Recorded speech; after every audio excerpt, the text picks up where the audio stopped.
Hey girl, open the walls, play with your dolls. We'll be a perfect family.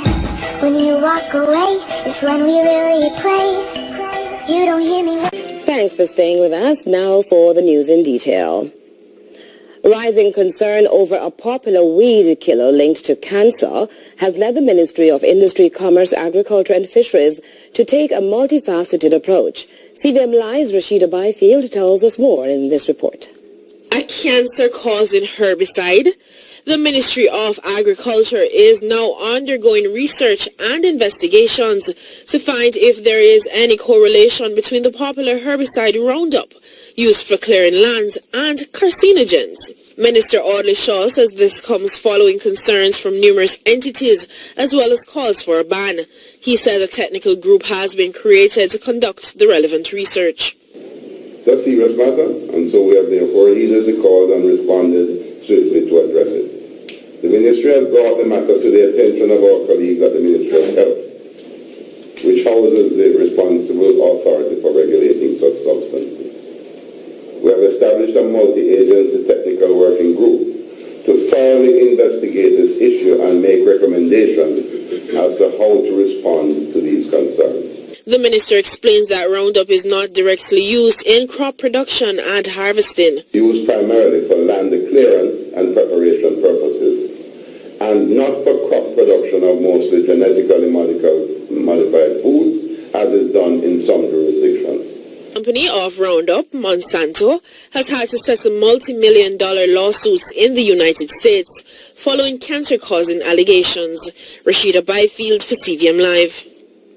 Finance Minister Dr. Nigel Clark has warned critics that the government will not reverse current policies, which he says are yielding positive results for the Jamaican people. This as he defended the central bank's foreign exchange management, reaffirming that the floating interest rate model will remain. CVM Live reporter Dexton McKenzie tells us more.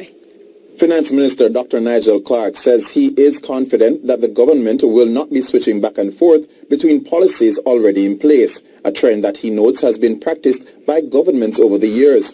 He highlights that economic policies established by his government have allowed for greater vibrancy in the private sector and is benefiting Jamaicans. You can act with every confidence that the government of Andrew Holness, in which I have the privilege of being finance minister, will not engage in any policy reversal. We have borne too much. We have come too far. The fruits of our sacrifice are much too evident for us to jump on any train of policy reversal. The minister says that there has been a downward trend in the central bank's participation in the market due to the prevalence of private sector activity. He adds that this has kept the inflation rate stable for a consistent period. Dr. Clark argues that we are now seeing a more prosperous economy brought on by government policies. When you remove ad valorem stamp duties on property transactions and on mortgages and so forth, the incentive to be as competitive as you can with that first rate goes up because your customers have no inhibition whatsoever. There's no obstruction whatsoever. The government doesn't stand in the way at all for those customers to switch to people who provide a better rate. Minister Clark further defends the floating exchange rate as the most viable currency mechanism and warns that anyone who is interested in reversing these gains should face the overwhelming number of Jamaican people whose lives have been made better.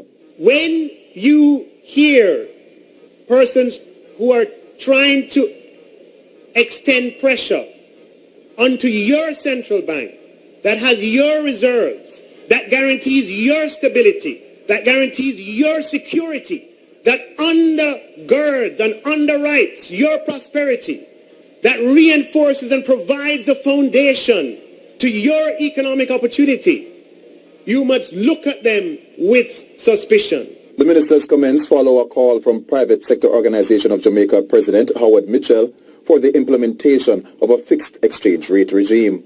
Dexton McKenzie, CVM Live. Opposition senators this week questioned the importance of the Integrity Commission as they demanded an Urban Development Corporation report long overdue. They say the commission is losing its integrity. Here's Rashida Byfield with more. Senator Lambert Brown is demanding that the Office of the Contractor General provide the outstanding Urban Development Corporation report on the controversial sale of a beachfront property in Ocheria, St. Anne, which she alleges has been long overdue. Brown says the report was due 2 years ago. I'm wondering if the Contractor General has forgotten, well, certainly the Office of the Integrity Commission has forgotten the address of the Parliament, because it cannot be a report from 2017. We were told it is on its way here, and it can't reach God knows. He questions the role of the Integrity Commission and laments that persons may lose trust in the agency. Are we spending nearly $1 billion on the Integrity Commission wisely if we can't get a report from them that is overdue for 2 years? From 2017, the Contractor General said that report is almost completed. And fellow opposition Senator K.D. Knight agrees with Brown. He says the tabling of the report appears to be blocked. Is there a cover-up? And if there is a cover-up, by whom? Because if the Integrity Commission is seen by the wider society to be involved in a cover-up, then that is going to create a major problem in the society, because they are charged with the responsibility of dealing with certain aspects of corruption. He calls on Senate President Tom Tavares Finson to demand the report. Senator Tavares Finson says he is uncertain when the report will be tabled, but he expects such in short order. In April 2017, hotel group Palace Resorts acquired the rooms on the beach property for an undisclosed sum after working out a deal with the UDC. It is alleged this was done without due regard to valuation reports. Rashida Byfield for CVM Live. Urged to continue to serve the country with dignity while upholding the rule of law, the ranks of the judiciary have been bolstered with the elevation of several members to higher positions. The occasion took place at King's House, and the CVM Live's Joe Crosskill tells us more. 8 members of the judiciary were sworn in to serve at elevated levels within the Jamaican courts.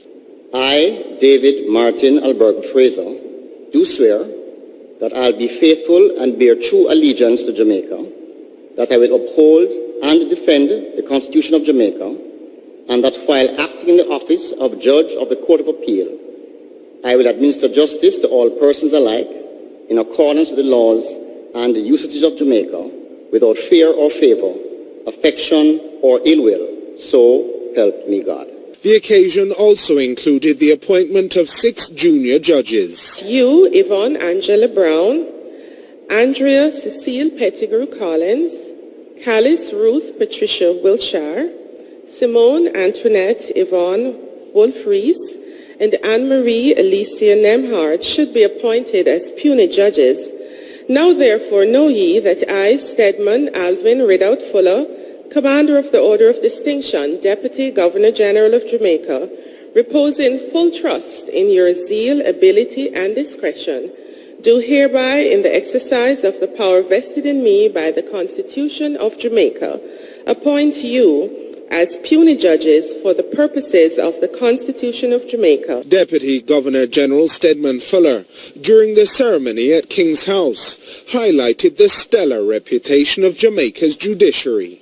Across the region, across the Commonwealth, and beyond, we enjoy an enviable reputation for the probity of our judges and the respect in which our judicial system is widely held. Chief Justice Brian Sykes added that the appointments were critical for the acceleration of transformation to the nation's courts, as well as their efficiency. Appointment is not a reward for long service. Judicial appointments at higher or lower levels are expressions of trust confidence in your ability to be balanced, fair, and prepared to keep up to date with the law. In other words, you are prepared to work and work hard to ensure that the governance of Jamaica takes place in accordance with the rule of law. Joel Crosskill, CVM Live. An agro-processing center is set to be created in eastern Portland. An agro-processing plant, which was donated on Friday to the College of Agriculture, Science and Education, is set to benefit both students and residents. Rashida Byfield reports. Member of Parliament for Western Portland and Minister of State in the Ministry of Economic Growth and Job Creation, Darrell Vaz, believes the agro-processing plant handed over to the College of Agriculture, Science and Education will aid in the teaching learning experience as well as increase agricultural production in Port Antonio. He explains that acquiring the plant was a joint effort of the government and the Rotary Club. Rotary provided equipment, and the government through RADA and through my constituency development fund, we cleared it off the wall with storage, transportation, and got it into storage in Portland. So there was significant cost to the government, but we realized the importance of the project and partnered on it. Neighbouring Member of Parliament Anne-Marie Vaz also touts the benefit of an agro-processing centre in the parish and specifically at the institution. We not only help our students in their studies, but it is also another step in enabling our dream that our President, Mr. Deslandes, and his team has of moving this from a college to a university. And President of CASE, Dr. Derek Deslandes, explains that the community will directly benefit from the new hub. We're creating an opportunity for the community to partner with us. So it will mean that community will come in and utilize the facility for passenger items. Meanwhile, Mr. Vaz also speaks of more developments in the parish, including improving water supply in his constituency. He argues that Portland should not be a parish that is short of piped water, as it receives the most rainfall in Jamaica. Without a regular water supply, I spend most of my constituency development fund money and other government resources to truck water. And that's not a very cost-effective way. Neither does it reach to everybody, because there are some people that live at the top of the hill or the bottom of the valley. Rashida Byfield for CVM Live. The Minister of Local Government, Desmond McKenzie, was in the parish of St. Elizabeth to open a fourth drop-in centre. And like St. Anne, St. Mary and Hanover, he says St. Thomas and Trelawney will also benefit from a similar facility to benefit persons who are living on the streets. A valuable piece of equipment was also handed over. We had built this facility at a cost of some $12 million.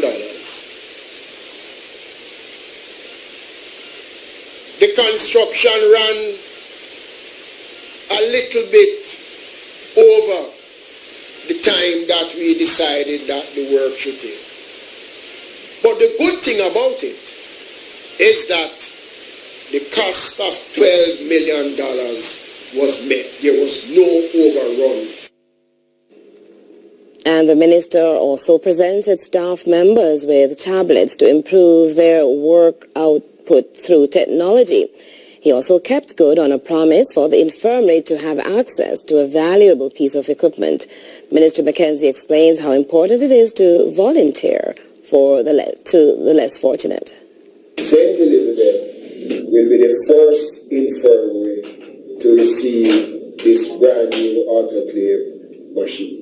Well, this is a very important piece of equipment that sterilizes utensils and gauze that we need to do dressings. But for the residents, it's very important in preventing infection.